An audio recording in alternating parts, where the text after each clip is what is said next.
All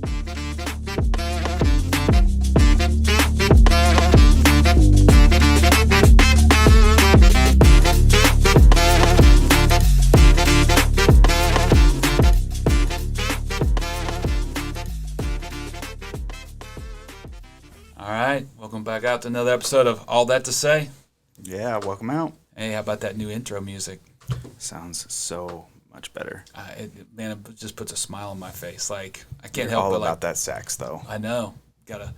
Speaking of, Zach went to a whole nother level this past weekend. So, Zach, if you're watching, man, you killed it. Good job. I love having interesting instruments during worship.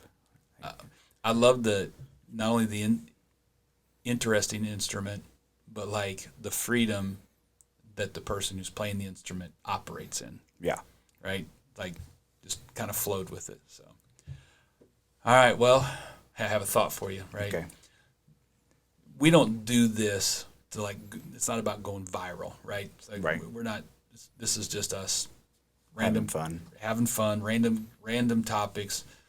But in our today's culture, there's a real desire to go viral. And I came across this song that it has gone viral, like this guy. And I want to play just a little bit of it, and maybe we could talk about the song. Okay. You good with that? Yeah. All right. Hold on.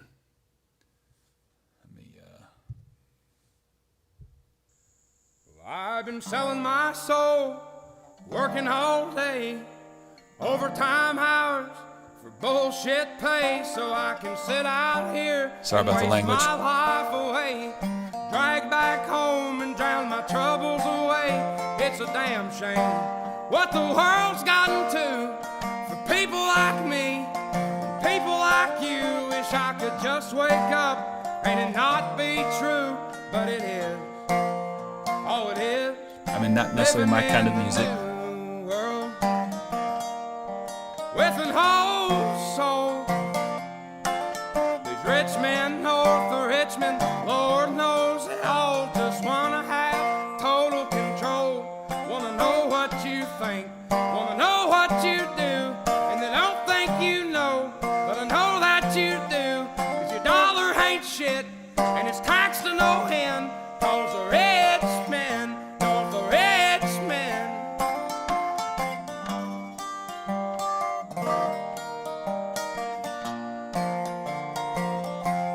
I wish politicians would look out for miners, and not just miners on an island somewhere. Lord, we got folks Makes a lot in of the references. streets, ain't got nothing to eat, and the obese Pulls no milking punches. welfare. Well, God, if you're 5'3" and you're 300 pounds, taxes ought not to pay for your bags of fudge rounds. Young men are putting themselves 6 feet in the ground, 'cause all this damn country does is keep on kicking them down.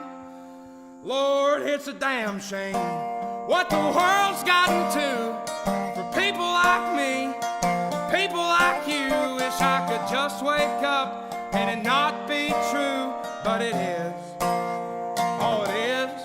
Living in the new world with an whole soul. Thought that was an interesting statement. New world. These rich men north of Richmond, Lord knows they all just wanna have total control. Wanna know what you think, wanna know what you do, and they don't think you know, but I know that you do. 'Cause your dollar ain't shit, and it's taxed to no end. 'Cause the rich men, north of rich men.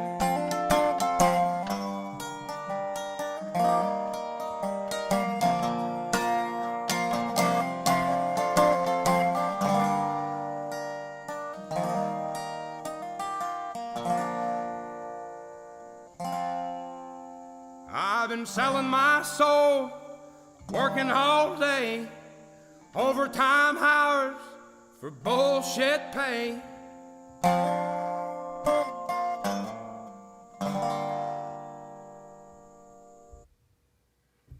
All right. So the first time you heard that, what'd you think?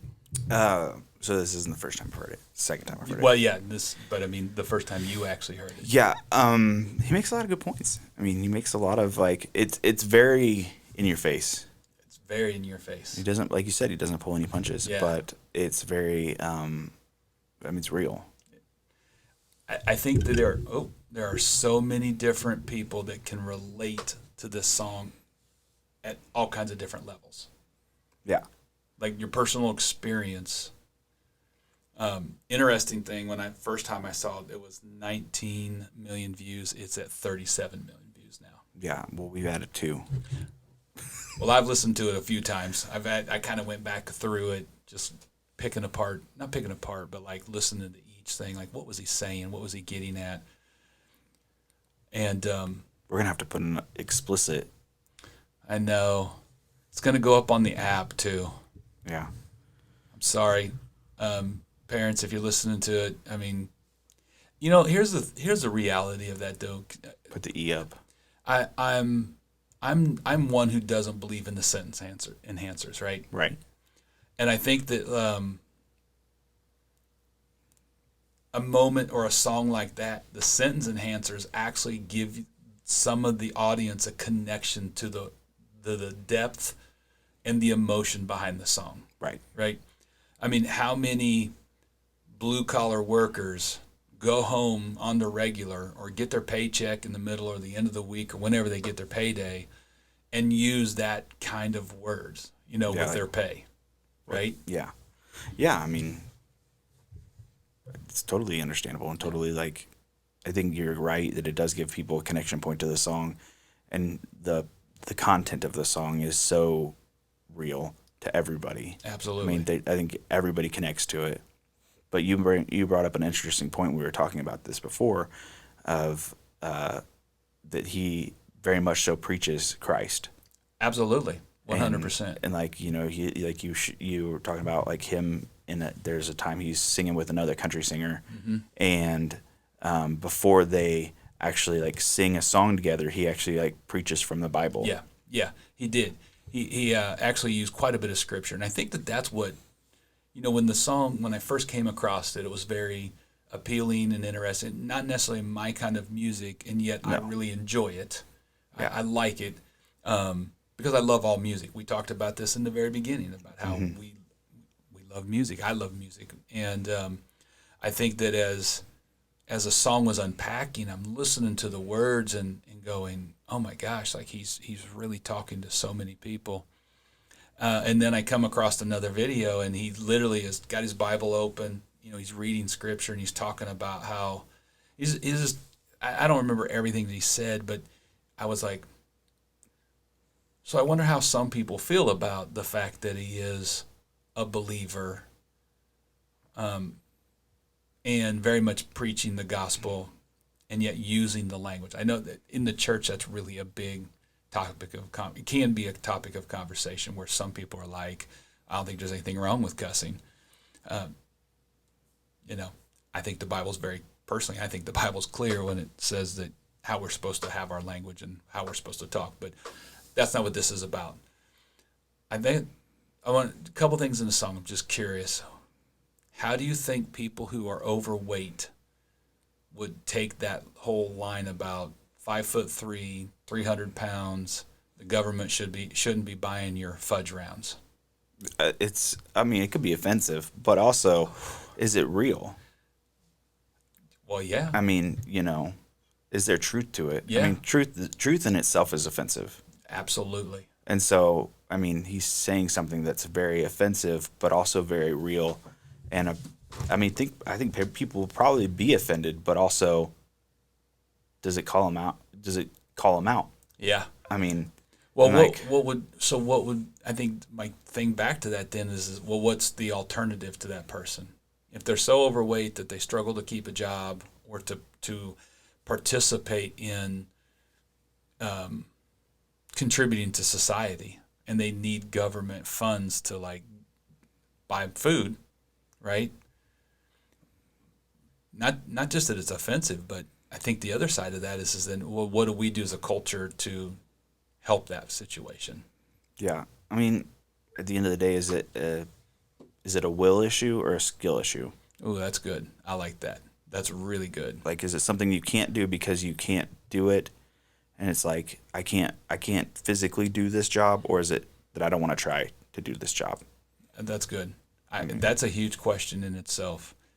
Were there any lines in the song that kind of like stood out to you where you're like, ooh, not like touched you personally, but just like had your attention right off? I was trying to go through my head of like what stood out.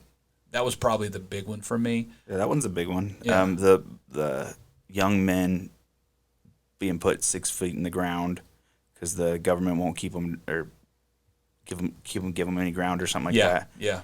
That line, you this past Sunday were talking about suicide, Yep. and when you sent me the song and and kind of listened to it, I was like, man, it's true. I mean, we just recently had a friend whose dad attempted to commit suicide. And we're talking about a probably 40, 50-year-old. And I'm like, man, what's going on?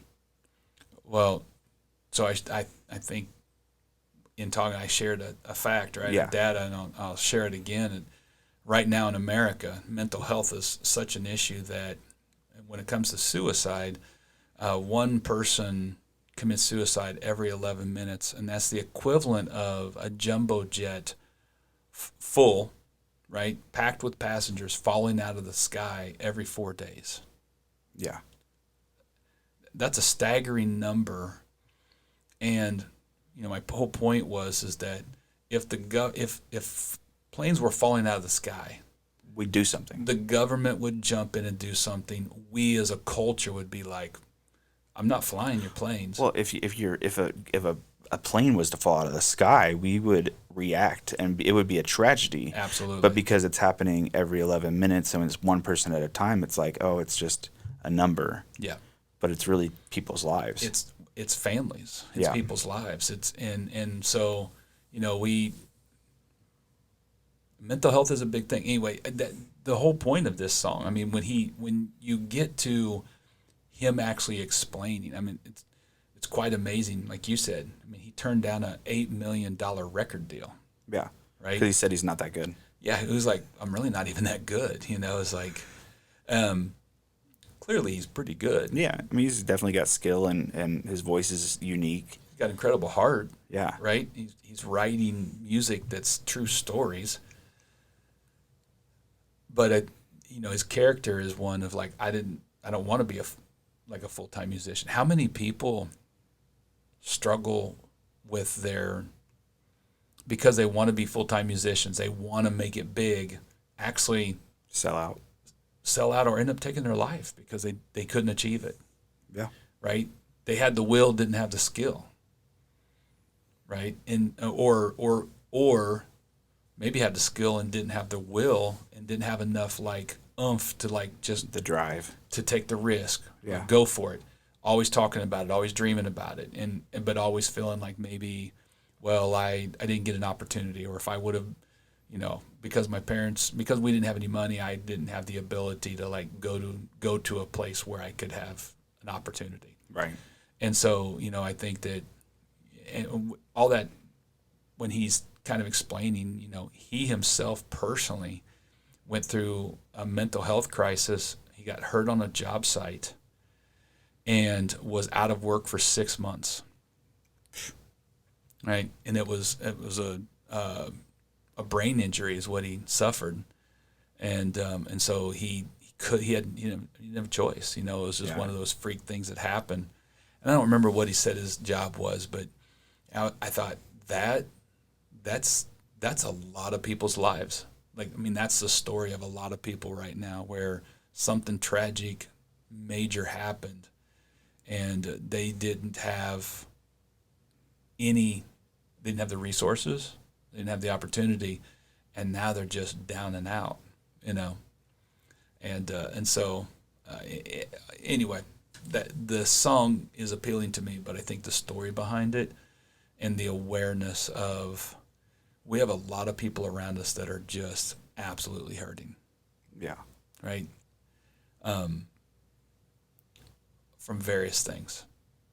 I mean, your friend, you said their parent attempted. Mm-hmm. I can't even imagine the weight. The worry. I do know the worry that parents or kids or family members have when something like that happens and they're just waiting. I've heard it said about like you're afraid to answer the phone, but you're also afraid to not answer the phone. Right. Well, and he's in stable Okay. now, but what was crazy to me was the reaction of the daughter, Okay. because they didn't have a great relationship anyways, and so she disowned him. Really? Yeah, I mean, she was like, I don't want anything to do with him Wow. because she said he's just being selfish. I mean, okay, I'm gonna Because possibly offend someone, they- but they- suicide is selfish. Yeah, no, I mean, it is, but they had just like reestablished connection Wow. in like the last year. Okay. Like they had a really rough relationship, and they just kind of reestablished connection, and they had been like gotten to the point where they were seeing each other like once a month, like not even still like not great, Okay, just building but like that building a relationship. Yep. And then he turned around and did this, and she was like, I let you back in my life, this is what you do, it's not worth it. Yeah. No, I could see that, and that does happen a lot. Yeah. It really, really does. I don't know. That's such a bummer, and I mean, in so many levels. I do appreciate the song getting the attention that it's getting, and getting people talking. Yeah. I think far too often we all have these experiences, these thoughts, these opinions. Now, opinions really do create a lot of divisiveness, I think. Right? Everybody has an opinion. Yes, but I think that talking about real issues is not an opinion. That's like real issues are struggles. Yeah. Real issues are, Awareness. awareness. Thank you. Yeah. But I've listened to the song several times because I go back and a line will pop out and it'll put me on a trail of like, what's the connection point to that? And then really honestly, Nick, is like, who around me Feels this. feels this and needs my encouragement, Right. needs me to like share some hope with them, or whatever that is. What does it look like to serve our community in a format to last time we were talking about calling people up, right? Yeah. But let's move from calling people up. What does it look like to draw someone up? And he hits so many things where it's like, it should create an awareness in us of like my compassion. And I think we're all growing in that, right? But when someone's struggling, instead of having this judgment or really very quickly wanting to just kind of toss them out, instead going, what's going on behind the scenes? Yeah. What are you actually struggling with? Right. Which brings you to like the question of how can I make a difference in someone's Absolutely. life? Like how much impact, because I think we don't appreciate the impact we have in the people around us. And I think you're right. We undervalue it. we undervalue it. I actually one time got called out, and they talk about it in like leadership training with the company I'm with, like how important just saying good morning to people is. Huge. So one time I had an older associate come up to me, and she was like, "You didn't say good morning to me this morning. Are you mad at me?" And I was like, "What? No, I just had a lot on my mind. I'm so sorry I didn't say good morning to you." And she said, "Well, this is the second time this has happened this week." And I was like, how important is it that I say good morning to her every morning? Like, it's so crazy that she counted. This is the second time this has happened this week. She knew the number. And I was like, what? So I started making a effort to go out of my way every time I saw her to say, "Hey, good morning. How are you doing today? You good? How's your husband?" Because her husband worked for us. Say, "How's he doing? You keeping him in line?" Just joking and bantering with her. But she would call me out every time she'd be like, "You didn't say good morning to me yesterday. You didn't say hi to me yesterday." And I'm like, "Oh, I'm sorry. I just got busy or something." And she'd be like, "No, I get it." And she's like, she eventually, after like months of us just bantering back and forth every day, and I would miss a day or something, she'd be like, "I get that you're busy, but it's important to me that you say hi to me." Yeah. And the reality is I would almost say from a ministry standpoint, there's probably some trauma there of like maybe she had a dad who when she was in trouble gave her the silent treatment or didn't acknowledge her existence. Right. There's so much of that happens in people's lives, and it carries over and it becomes triggers. Yeah, which is just so funny that it becomes like that. I can trigger someone by just not saying something to them, because I'm talking about a lady that's probably in her 60s or 70s, and she's carried it with her age of her children, younger than her children, can affect her in a way that's like, she was like, I'm counting the days that I didn't say hello to her. But it's the authority. Yeah. Right? Age has nothing to do with it. It's all about the authority. You are in authority. And so you're just saying good morning is an approval of, I see you, I validate you, and I'm glad you're here. Thank you for being here. Yeah. And it speaks volumes to her. And the world is full of people like that. Yeah. I experience it all the time. So crazy to me and that's what I'm saying, we undervalue our influence sometimes. By the simplest things can make a difference. Absolutely. The simplest things. So like I have like started to try to really make an effort at work when I'm walking around in the mornings or even in the afternoons. Like if an associate just comes in or somebody just comes in, I'm like, "Hey, how you doing? You doing good? Good morning," or good afternoon. Before I start telling them what to do. Yeah. Like instead of just jumping in and telling them what to do, I'm like, "Hey, good morning. How you doing? Hey, how's life?" Or if like they had left sick or something, "Hey, you feeling any better?" Like making it a genuine effort to see them. Yeah. Man, listen, that's parenting right there. And I learned it the hard way, with one of our sons.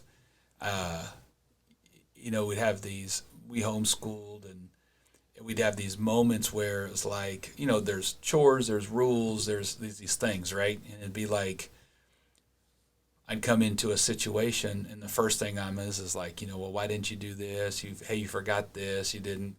And I appreciated that he was able to say to me, he's like, how are you doing? Dad, like, and it made me think about I need to, before I can bring correction, right? I've got to make sure I'm building the relationship. And, I was like, I felt like I was a pretty good father, but, we all have we have these things. These moments, too. Yeah, where it's like we fail.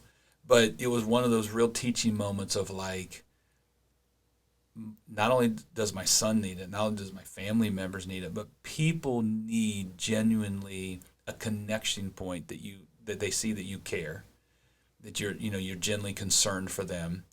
And then in that, then you can give instruction or say, hey, like here's the details for the day or whatever. And sometimes I still, I say it's a parenting thing, right? It's a life thing. Yeah.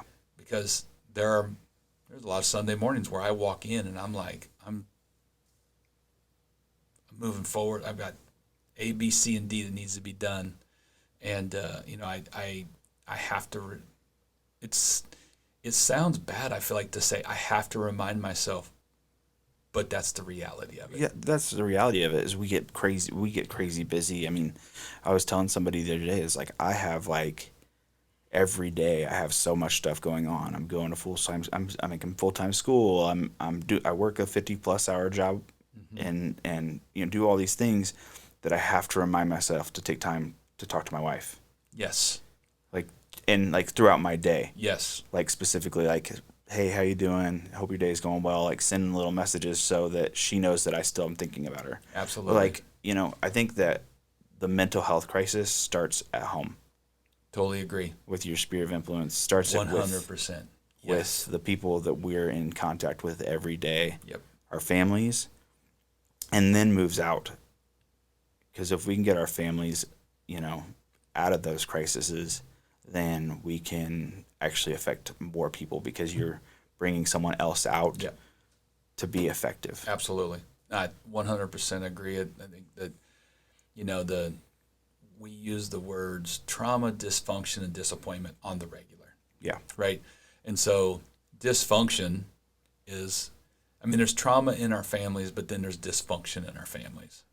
And then there's disappointment, right? We're responsible for all of that, which is part of that mental health side of it, right? It's mental health is, this is a really deep subject. I don't want to go too deep on this one because we'll be here for hours. But Yeah. how do I want to say? Sometimes the emotional or mental health within the family is what results into unhealthy coping mechanisms. Yeah. Right. So I agree with you. It starts at the home. We say it all the time. We used to say it a lot more, that every person desires to be seen, to be known, and to be heard. Absolutely. And if you're not seeing, hearing, and knowing your family first, then you can't see, know, and hear the people you work with, the people that you interact with Yep. on a random. If you don't start at home, you can't ever expand. I want to jump on that, piggyback on that a little bit.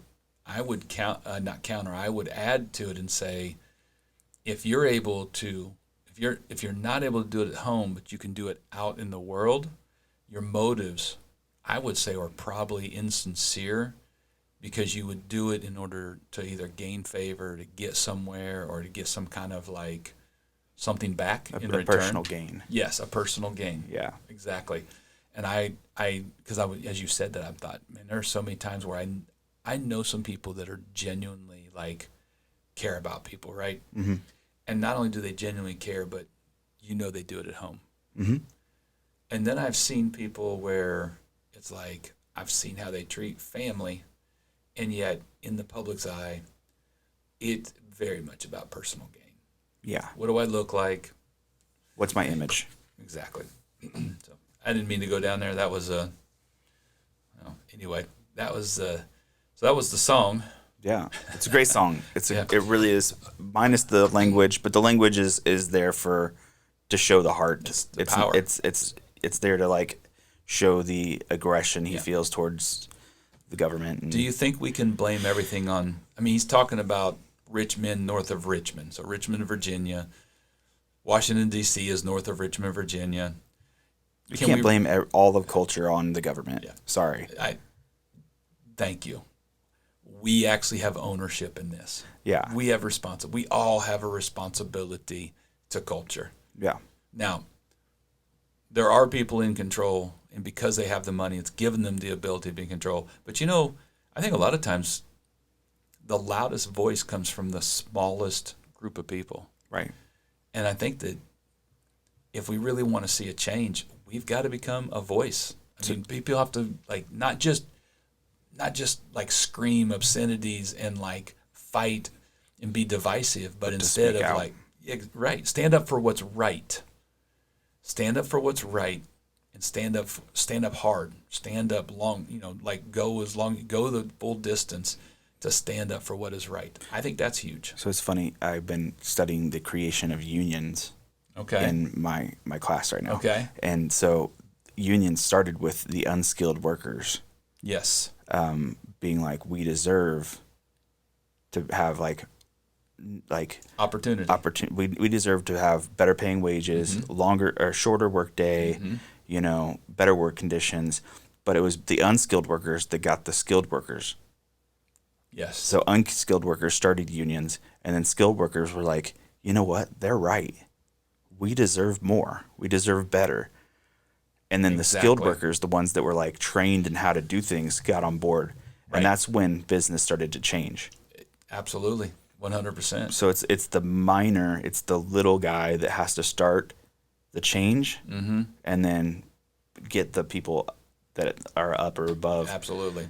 on board. And that's ultimately what we as a culture, as a church, not as church, as culture, as a world is figuring out how to, a lot of people have taken this song and they're like, oh, he's speaking out for the left or the right. And I think, again, it's taking something and trying to make it be divisive, when really what he's saying is no, we've got to come together as a cult. Like, we can't stand for this anymore. Like, we have to say enough is enough. And we're going to put an end to this. And like him telling his story is like, y'all need to understand, like, this song is real. Came to me because I experienced it. I walked through it. Yeah. And as much as I appreciate what I'm getting, it doesn't mean a hill of beans if it doesn't bring change to those around me and actually brings them help. It's good. Yeah. So all that to say, defend, offend, or recommend. I am defending it. I think it's got a lot of good. This is a new thing, by the way. Yes. We didn't introduce it at all, but we just went for it. I'm defending the song. I think it's despite the language, despite the roughness, it's because of the heart. The rawness. The rawness, yeah. Not roughness. Rawness is better. It's because of his heart. I mean, it's because he's lived through it. He's walked through a lot of these situations, and he's seen people suffer through these situations. And I think it's just because he's real. Yeah, yeah, I'm with you. I'm gonna go defend, and my main reasoning is because I believe that if it's going to foster conversations for change, then this is the kind of stuff. Yeah, I wish he didn't have to have the language, but again, it's the rawness. It's the connecting point. But, yeah. All right. Well, you guys have a great week, and we'll talk to you later. Yes, sir. We're out. Later.